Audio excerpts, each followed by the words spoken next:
organic farming is steadily increasing. That's good. Pour parler d'agriculture et d'Europe à la jeunesse. Der Klimawandel erfasst immer weitere Teile der Welt. Farmers help us bring nature back and preserve biodiversity. Ceux qui sont dans le rouge s'en sortent quand ils font plus vert. La qualité dans ce pays, elle doit être là pour tous.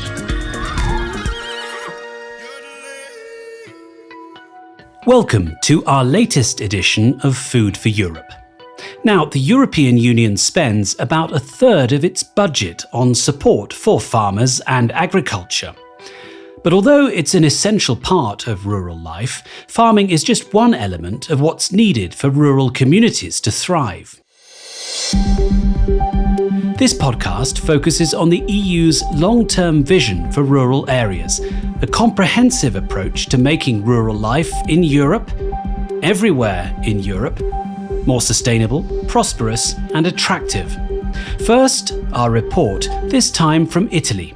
And what could be more Italian than parmigiano reggiano? In a moment, the labourers will arrive to feed the cows. We have an automated system which brings the feed to the cows, and they know the schedule like clockwork. They know when it's feeding time, when it's milking time, they know everything. We can hear them from afar sometimes. The automatic feeding system breaks down and we know it because the cows start to moo like crazy. They know the food comes every 2 or 3 hours. In fact, we've just arrived and you can see that they were all lying down. And now almost all of them are on their feet. Daniele Valentini is a young farmer with a PhD in law who produces Parmigiano Reggiano in the mountains of Emilia Romagna in central Italy, an entrepreneur and a local councillor in the small town of Castelnuovo nei Monti. The area where he farms is called the Montagna del Latte, the Milk Mountain. The Milk Mountain is the name of our programme, which is part of the national strategy for inner areas. So the strategy that dedicates funds to the development and the rebirth of so-called peripheral zones. And through this programme, we have sought to relaunch this area on 2 pillars.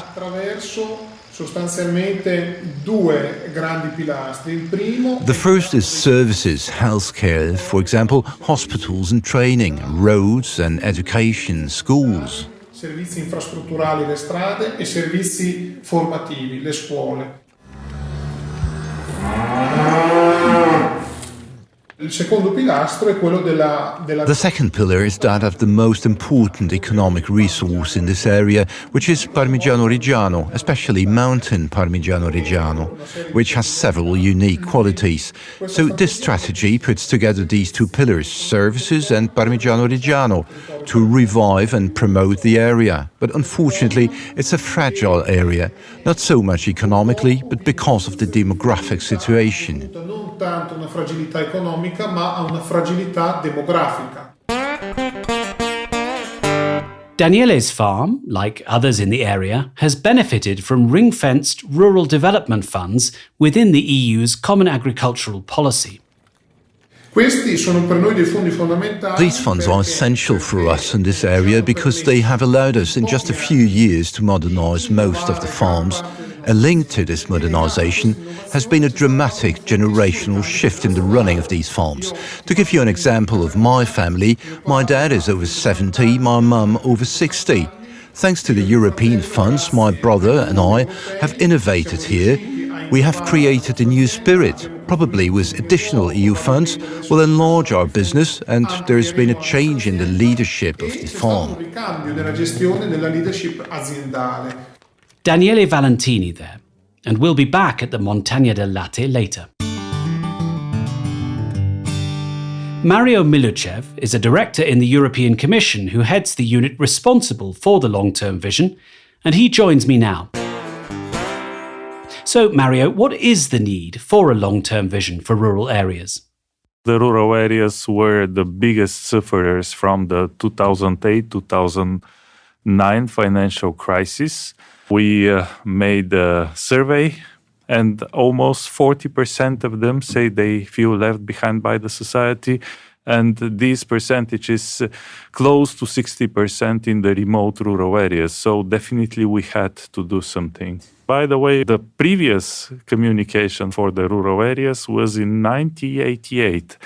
33 years we didn't have such a document, and therefore it was high time to elaborate it. Well, high time indeed, given that lengthy gap. That was a very different Europe then, of course, a very different society. Give me a flavour of the trends that underpin this current strategy, this vision. If you look at the long-term demographic trends, you can see that in the rural areas, especially in the remote rural areas, the decrease of the population is much faster than in the cities.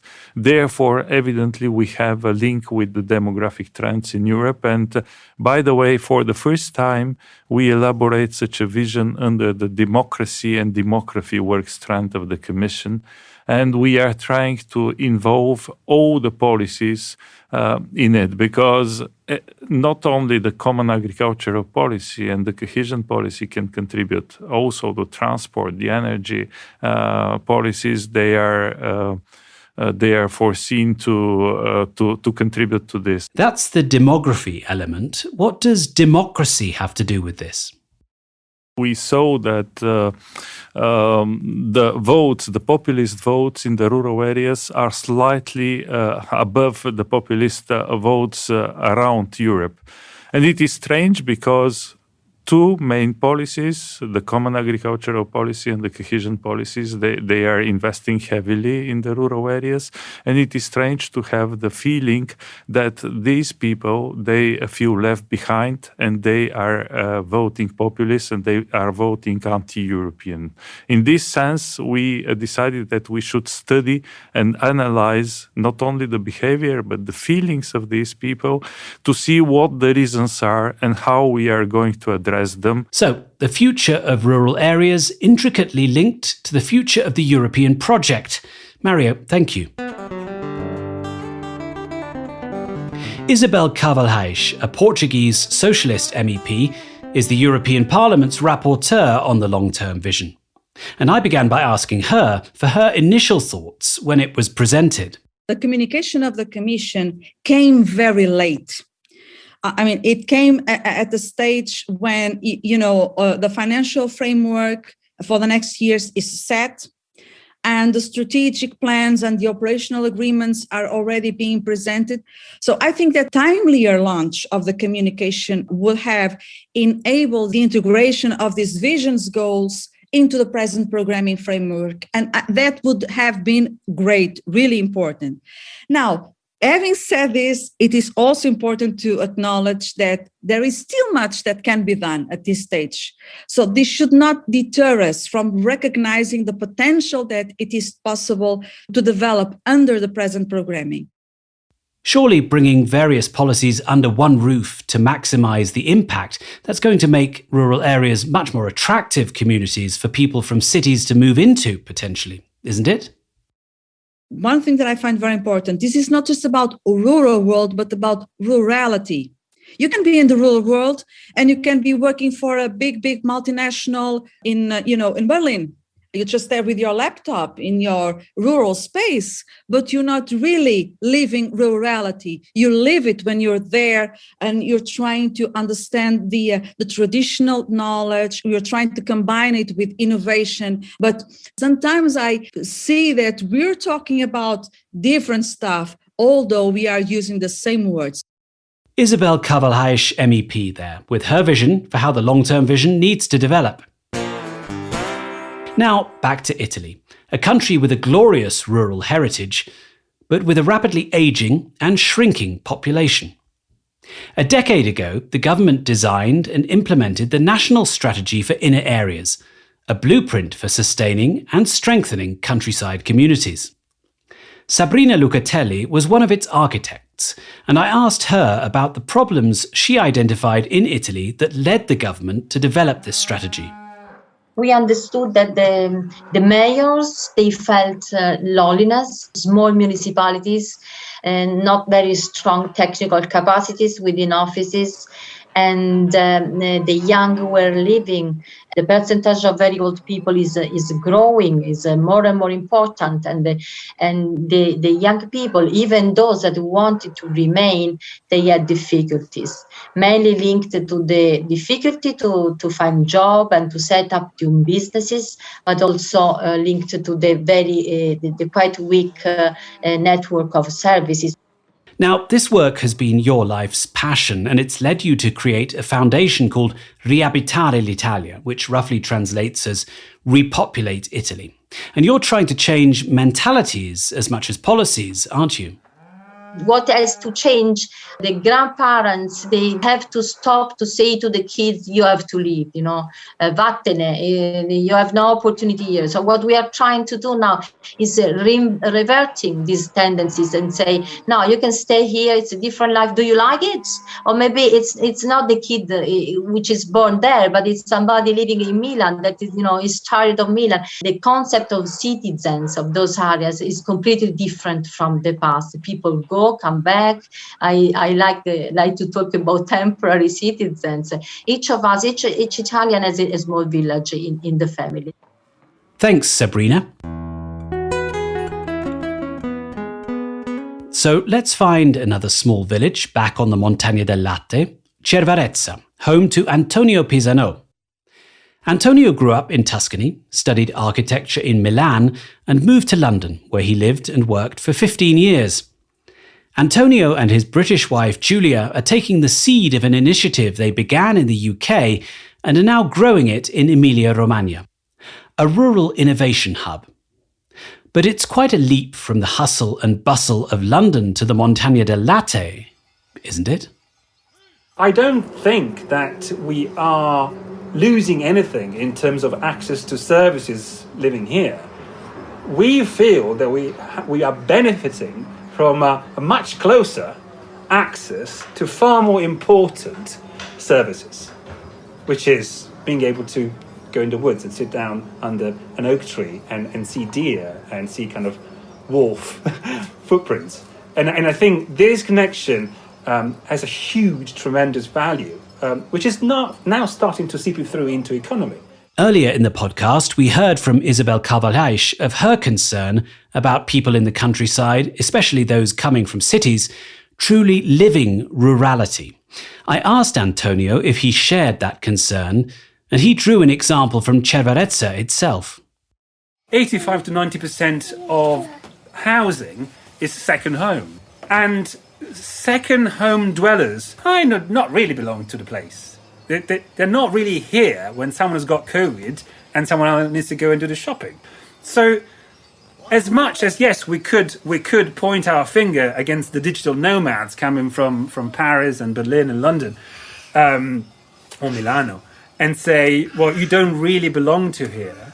I would go even further and say that the second homes kind of mentality doesn't contribute at all to the thriving and healthy social fabric of rural areas. Clearly, there are always going to be people from small villages attracted to the bright lights of big cities. But for Antonio, as for Sabrina, perhaps the biggest task of all for policymakers is to change perceptions that some rural inhabitants have about themselves and about their own communities. It really is about moving on from this kind of ancient modernist conflict between cities got it all with this industrial mindset, because the wealth is where the factory is. Wealth is where access to clean water and good air and nice community, that's the real wealth. And it's surprising because whenever we meet someone that even just from Reggio Emilia has moved up to Castelnuovo nei Monti, they say the same thing. They keep saying, people around here don't know how good they've got it, and they keep complaining about it. Antonio Pisano there, who with his wife Julia is building rural Italy with bricks and ideas. Thanks to him, to Sabrina Lucatelli and to Daniele Valentini, all, in their own way, custodians of the uniquely beautiful spirit of the Bel Paese. My thanks also to Isabel Carvalhais and Mario Miluce. Food for Europe will be back again soon. And in the meantime, there's a wedge of parmigiano reggiano waiting for me. So from all of us on the team, buon appetito. Organic farming is steadily increasing. That's good. Pour parler d'agriculture et d'Europe à la jeunesse, Der Klimawandel erfasst immer weitere Teile der Welt. Farmers help us bring nature back and preserve biodiversity. Ceux qui sont dans le rouge s'en sortent quand ils font plus vert. La qualité dans ce pays, elle doit être là pour tous.